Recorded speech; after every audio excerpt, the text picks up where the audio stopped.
الحمد للہ وحدہ والصلاة والسلام علی من لا نبی بعدہ وعلی آلہ واصحابہ الذین عوفوا عہدہ اما بعد فاعوذ باللہ من الشیطان الرجیم بسم اللہ الرحمن الرحیم قل هو اللہ احد صدق اللہ العظیم وصدق رسول النبی الکریم ان اللہ وملائکتہ یصلون علی النبی یا ایہا الذین آمنوا صلوا علیہ وسلموا تسلیما الصلاة والسلام علیکہ یا رسول اللہ الصلاة والسلام علیکہ یا حبیب اللہ الصلاة والسلام علیکہ یا نبی اللہ وعلی آلکہ واصحابکہ یا خاتم النبیین۔ توحید کی امانت سینوں میں ہے ہمارے، آسان نہیں مٹانا نام و نشاں ہمارا۔ دنیا کے بت قدوں میں پہلا وہ گھر خدا کا، ہم ہے باسباں اس کے، وہ ہے باسباں ہمارا۔ باطل سے دبنے والے اے آسماں ہم نہیں، 100 بار کر چکا ہے تو امتحان ہمارا۔ اللہ جل جلالہ وعم نوالہ کی حمد و ثنا اور سرور کونین صلی اللہ علیہ وآلہ وسلم کی بارگاہ اقدس میں ہدیتاً تحفتاً عقیدتاً درود السلام پیش کرنے کے بعد آج جو میرے بیان کا موضوع ہے وہ ہے عقیدہ توحید۔ عقیدہ توحید کو اس وقت سمجھنا ہمارے معروضی حالات کے پیش نظر نہایت ضروری ہے، کیونکہ آج بات بات پر شرک کے فتوے لگائے جاتے ہیں اور اہل محبت کی اداؤں کو شرک کی طرف منسوب کیا جاتا ہے۔ لہٰذا یہ سمجھنا ضروری ہے کہ توحید کیا ہے اور شرک کیا ہے۔ محترم سامعین، میں نے آپ کے سامنے قرآن مجید فرقان حمید کی جو آیت کی تلاوت کی ہے، اس میں اللہ پاک اپنی توحید کو بیان فرمایا ہے اور حضور صلی اللہ علیہ وآلہ وسلم کی زبان مبارک سے اس کا اعلان کروایا ہے۔ قل، اے میرے حبیب صلی اللہ علیہ وآلہ وسلم فرما دیجئے، هو اللہ، وہ اللہ ہے، احد، وہ ایک ہے۔ اس آیت کا شان نزول یہ ہے، جب نبی کریم صلی اللہ علیہ وآلہ وسلم لوگوں کو ایک خدا کی عبادت کی طرف بلا رہے تھے، چونکہ وہ ماحول شرک سے بھرا ہوا تھا، جہاں چپے چپے پہ انہوں نے اپنے خود ساختہ معبود بنا رکھے تھے۔ یہ جھوٹے معبود انہوں نے اپنے ہاتھوں سے کھڑے ہوئے تھے اور معبود کے بارے میں ان کا تصور بڑا ہی محدود سا تھا اور ان کی سوچ جو ہے بڑی مقید تھی۔ جب نبی کریم صلی اللہ علیہ وآلہ وسلم نے انہیں ایک خدا کی عبادت کی طرف بلایا تو عامر بن طفیل اور اس قسم کے کئی لوگ حضور صلی اللہ علیہ وآلہ وسلم کی بارگاہ میں اور سوال کیا معبود یعنی جس کی ہم عبادت کرتے ہیں وہ تو متعدد ہیں، یعنی کئی ہیں، آپ ہمیں کس معبود کی طرف بلا رہے ہیں؟ تو نبی کریم صلی اللہ علیہ وآلہ وسلم نے ارشاد فرمایا، میں تمہیں ایک معبود کی طرف بلا رہا ہوں، یہ جن کو تم نے اپنے ہاتھوں سے بنایا ہوا ہے یہ جھوٹے ہیں، یہ ہماری عبادت کے مستحق نہیں۔ تو پھر انہوں نے سوال کیا، جس معبود کی تم دعوت دے رہے ہو کیا وہ لکڑی کا بنا ہوا ہے، کیا وہ سونے کا بنا ہوا ہے، کیا وہ چاندی کا بنا ہوا ہے؟ ان کا خدا کے بارے میں یہی تصور ہے کہ خدا پتھر کا ہوتا ہے، چاندی کا ہوتا ہے، سونے کا ہوتا ہے۔ جس وقت انہوں نے یہ سوال کیا تو اس وقت نبی کریم صلی اللہ علیہ وآلہ وسلم نے ارشاد فرمایا، هو اللہ احد، وہ اللہ ایک ہے۔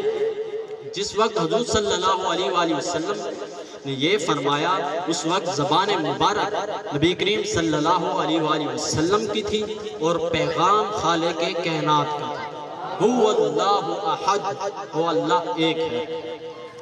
تکبیر، نعرہ رسالت، نعرہ تحقیق، نعرہ حیدری، نعرہ غوثیہ، سبحان اللہ۔ حضرت امام اعظم علیہ رحمہ سے کسی نے پوچھا خدا کے وجود کے بارے میں دلیل، تو آپ علیہ رحمہ نے فرمایا یوں سمجھ لو کہ ایک درخت ہے، کیا ایک درخت ہے، اور اس درخت کی لکڑی کے خود بخود تختے بن جائیں، خود بخود تختے بن جائیں، اور ان تختوں کی خود بخود کشتی بن جائے، اور وہ کشتی بغیر کسی چلانے والے کے اپنی سمندر میں چلتے ہوئے اپنی ساحل مراد تک پہنچ جائے، تو کیا ایسا ہو سکتا ہے؟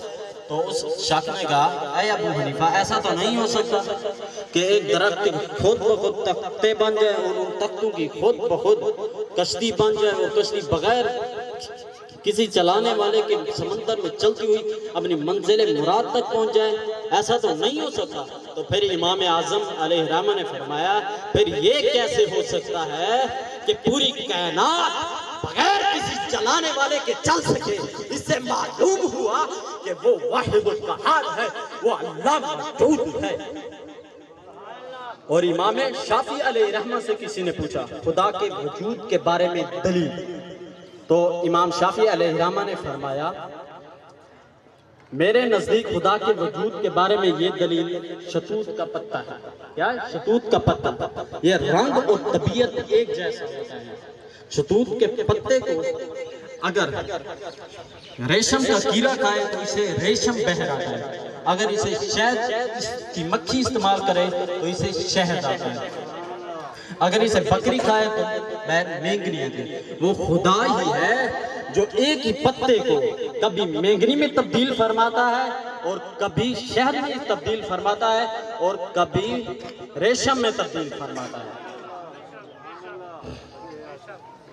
اور امام احمد بن حنبل علیہ رحمہ سے کسی نے خدا کے وجود کے بارے میں دلیل پوچھی، تو آپ علیہ رحمہ نے فرمایا آسان سی بات ہے کہ ایک قلعہ ہے جس کے باہر چاندی ہے اور اس کے اندر سونا ہے، اور ہے بھی ہوا کا، اس کے اندر ہوا بھی نہیں جا سکتی، جس وقت اس کی دیواریں گرتی ہیں تو اس کے اندر سے ایک جاندار بہر نکلتا ہے۔ وہ خدا ہی ہے جو ہوا بند قلعے کے اندر ایک جاندار کو پیدا فرماتا ہے۔ آپ علیہ رحمہ نے انڈے کی مثال دی، جب انڈا پھٹتا ہے تو اسے چوزہ بہر آتا ہے۔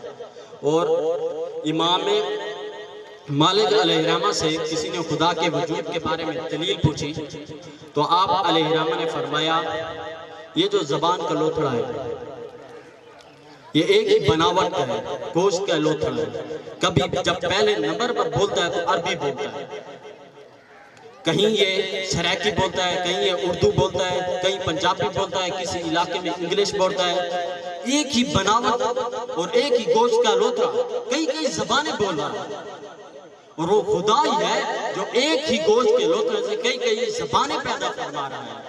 اور یہ بھی نہیں کہ ایک ہی سمت سے، یعنی کسی کی بھاری ہوتی ہے، کسی کی نغمہ گو ہوتی ہے، کسی کی بلبل کی طرح ہوتے ہیں، وہ خدا ہی ہے جو کیا کر رہا ہے؟ وہ خدا ہی ہے جو ایک ہی گوشت کے لوتھڑے سے کئی زبانیں پیدا فرما رہا ہے۔ حضرات محترم، توحید کا خلاصہ یہ ہے کہ اللہ پاک واجب الوجود اور مستحق کے عبادت ہے۔ اور یہ دیکھیں کہ جہاں بات پر شرک کے فتوے لگائے جا رہے ہیں، میلاد جیسے میلاد شریف پر شرک کا فتویٰ، کسی کو غوث اعظم کہا تو شرک ہو گیا بھائی، کسی کو قطب کہا تو شرک ہو گیا، کسی کو ابدال کہا تو شرک ہو گیا، جہاں دیکھو شرک ہی شرک ہے۔ شرک کیا ہے؟ شرک کیا چیز ہے؟ توحید کیا ہے؟ شرح عقائد صفحہ نمبر 16 میں الاشراق ہوا اثبات الشریک فی الالوہیت بمعنی وجوب الوجود کمال الوجوسی او بمعنی استحقاق العبد کما لعبد الاسنام۔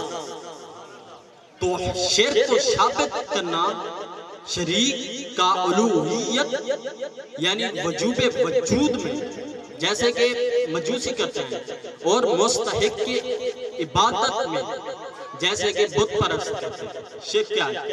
کسی کو اللہ کی ذات میں الوہیت میں شریک ٹھہرانا۔ الوہیت کیا ہے؟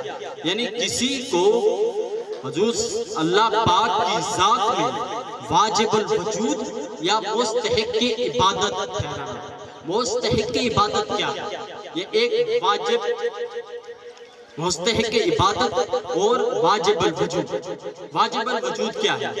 ایک واجب ہو گیا، ایک ممکن ہو گیا، ایک ممتنع ہو گیا۔ واجب یہ ہے جس کا ہر حال میں واجب الوجود ہونا ضروری ہے، یعنی اس پر عدم آ ہی آنا چاہیے، یعنی اس کا نہ ہونا نہ ہو، یعنی اس کا موجود ہونا ضروری ہے۔